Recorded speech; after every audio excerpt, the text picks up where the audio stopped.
चच्चा, बिहार वाले चच्चा यानी नीतीश कुमार 2024 के आम चुनाव के पहले मोदी हटाओ के नारे के साथ विपक्षी एकता की गाड़ी चलाने का जो प्रयास था वो हिचकोले लेने लगा है और 2025 के पहले भतीजे के मुख्यमंत्री बनने का जो सपनवा है वो चकनाचूर होते दिखाई देने लगा है।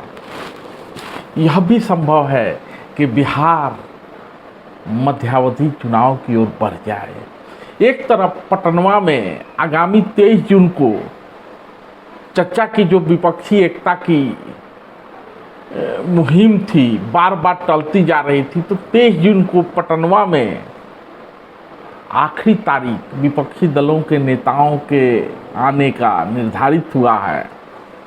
उसमें जदयू, आरजेडी, कांग्रेस, टीएमसी, सपा, डीएमके, शिवसेना, एनसीपी, झामुमो, आप, भाकपा, माले, माकपा, नेशनल कॉन्फ्रेंस, पीडीपी, आरएलडी आदि के आने की खबर है।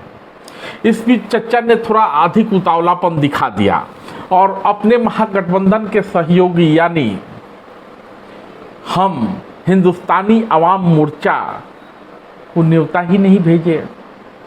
बस क्या था, जिस जीतन मांझी को चच्चा ने बिहार का मुख्यमंत्री बनाया था उसी जीतन मांझी ने चच्चा को झंडी दिखा दी और उसके अध्यक्ष हैं जीतन मांझी के लड़के संतोष मांझी पलटवार किया है और मंत्रिमंडल से इस्तीफा दे दिया है।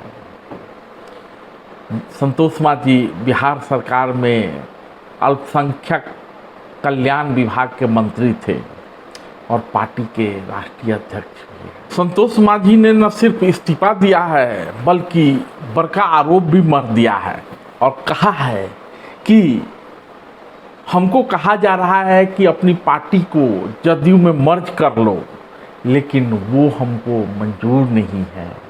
हम अकेले संघर्ष करेंगे, हमें जदयू में विलय नहीं करना है। नीतीश कुमार हम पर लगातार विलय करने का दबाव बना रहे हैं कि हमारी पार्टी के अस्तित्व जो है उस खतरे में था, उसको बचाने के लिए हमने काम किया। देखिए, हम एक चीज आपको बता देना चाहते हैं कि इस जंगल में बहुत तरह के लोग रहते हैं, शेर भी रहते हैं, छोटे जानवर भी रहते हैं, उनको पकड़ने की कोशिश किया जाता है, सब बच जाता है, हिरन भी बच के निकल जाता है। हम लोग बच रहे थे आज तक, आज ऐसा लगा कि नहीं बच पाएंगे इसलिए अलग हो गया। आपको तो याद होगा जब चच्चा भाजपा का साथ छोड़े थे और महागठबंधन के बड़का भैया के गोद में बैठ गए थे, तो यही आरोप लगाया था जो आप संतोष मांझी लगा रहे हैं। चच्चा ने कहा था भाजपा तो हमारा पटिये तोड़ देना चाहता है, तो ऐसे लोगों के साथ कौन रहेगा। और आज जब संतोष मांझी अलग हो रहे हैं तो चच्चा पर यही आरोप मरी ने कहे हैं, चच्चा तो पटिये खत्म कर देना चाहते हैं। खैर, ये भी बात सामने आ रहा है कि जीतन मांझी ने आगामी लोकसभा चुनाव में चच्चा के साथ रहने के एवज में 40 में से 5 लोकसभा सीटों की मांग की है जो चच्चा को मंजूर नहीं है।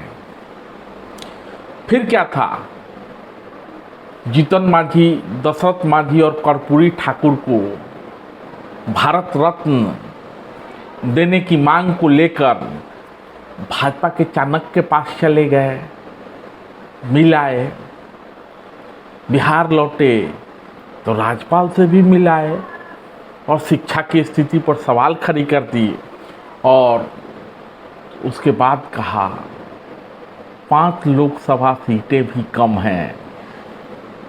यह भी दावा किया हम जिधर रहेंगे उधर जीतेंगे।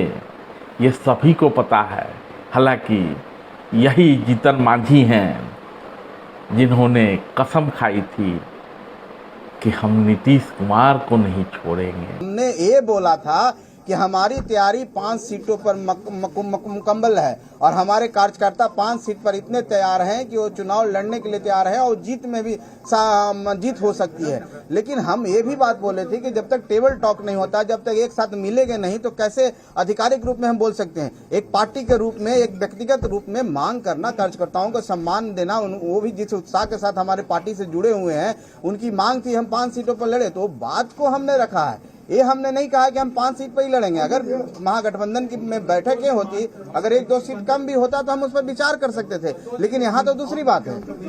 कहा जा रहा है कि चाणक्य ने इस तरह से सकल गुण निधान, प्रधानमंत्री बनने के गुणों से भरपूर चच्चा को चिंटी काट लिया है और परिणाम ये है कि प्रधानमंत्री बनना तो दूर की बात, चच्चा मुख्यमंत्री रहेंगे कि नहीं, इसको लेकर भी संशय पैदा होते जा रहा है। खैर, अपने चच्चा तो चच्चा हैं, व्यापक फलक पर विपक्षी एकता के सूत्रधार बने हुए हैं, लेकिन ये भानुमति का कुनबा भी किसी अंतर विरोध से कम नहीं है।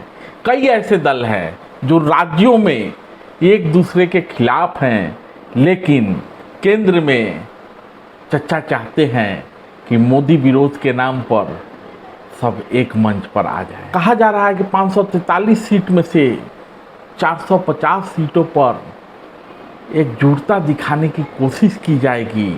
इसमें उत्तर प्रदेश के 80, बिहार के 40, बंगाल की 42, महाराष्ट्र की 48, दिल्ली की 7 और पंजाब की 13 और झारखंड के 14 सीटों पर फोकस होगा। लेकिन बड़ा सवाल ये है कि ये क्षेत्रीय छत्रप जो राज्यों में एक दूसरे के खिलाफ लड़ते हैं, देश में आम चुनाव होने पर क्या मोदी विरोध के नाम पर एक साथ आ पाएंगे, और आएंगे तो कितना दूर तक साथ आ पाएंगे, या फिर राज्यों में एक दूसरे की टंगड़ी खींचते रहेंगे।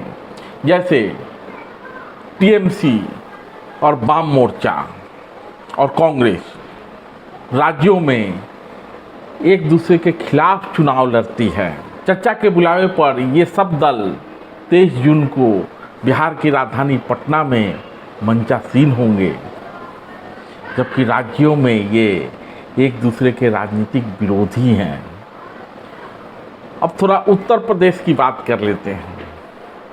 उत्तर प्रदेश में समाजवादी पार्टी, कांग्रेस और अजीत सिंह की राष्ट्रीय लोकदल, एक समय था कि सबने मिलकर चुनाव लड़ा था, लेकिन पिछले चुनाव में राष्ट्रीय लोकदल और समाजवादी पार्टी तो एक साथ दिखे, लेकिन कांग्रेस नहीं दिखी।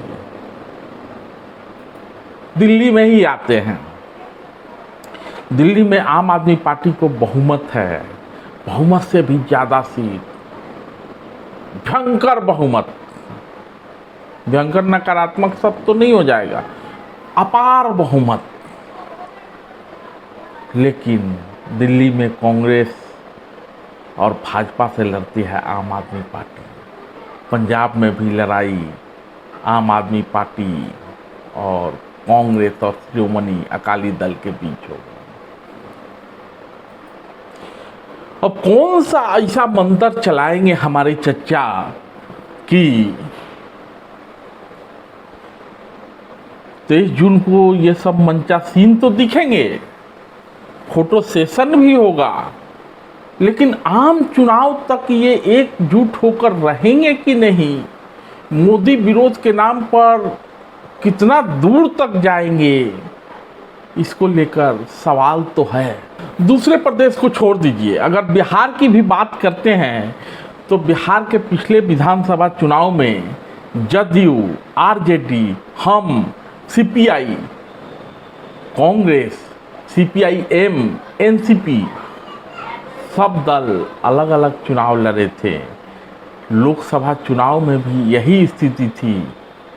ऐसे में सवाल उठता है कि क्या जो महागठबंधन बनेगा उसमें जदयू और आरजेडी बिहार में जो सीट है इन दोनों दलों का अपने खाते से कांग्रेस या अन्य दलों को देंगे, और देंगे तो कितना सीट देंगे, और कांग्रेस और अन्य दलों को छोड़ भी दें तो मुख्य घमासान तो चच्चा के जदयू और भतीजे के राजद के बीच ही है।